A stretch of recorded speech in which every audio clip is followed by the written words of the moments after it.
Hey guys, this is Victor Sanders over at Bourbon Woodworking, and I just want to show a little tip for making cornhole boards. Doing the 6-inch hole, I've always used the hole saw. Been running into issues when I'm making a bunch of sets that my drill kind of gives out on me. I gotta let it rest. So I can't remember where I found this. I thought I seen it somewhere, but there's holes on the Bosch router plunge base. There's a hole right here, and I have a 1/2-inch Diablo cutter on. And what you do is mark your hole. You can see my little holes marked right there, and I'll show you guys what you do. Just take a little nail. This is just to mark where your hole is going to be. A little easier in the long run. Not sure if you guys can see this, but I'm going to put that nail right in that hole and line it up with the hole that I already got.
There's my hole.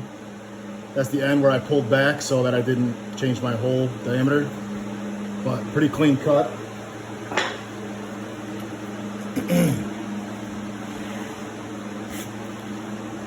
Now you can see I just got a little nib there. Yeah.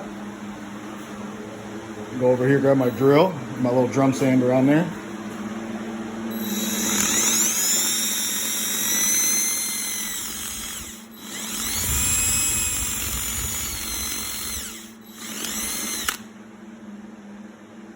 Boom. I'll clean it up a little more, but just want to show you guys that. Now, I don't know what other router bases have this feature or this hole. I double checked and measured mine to make sure. I'm pretty sure it's like 6 1/16, maybe a little less, give or take, for the hole size when you're finished with this. You might be able to use a little smaller bit, but my hole saw, I checked the diameter on that, and when it cuts a hole, it's about 6 1/8, maybe a hair under.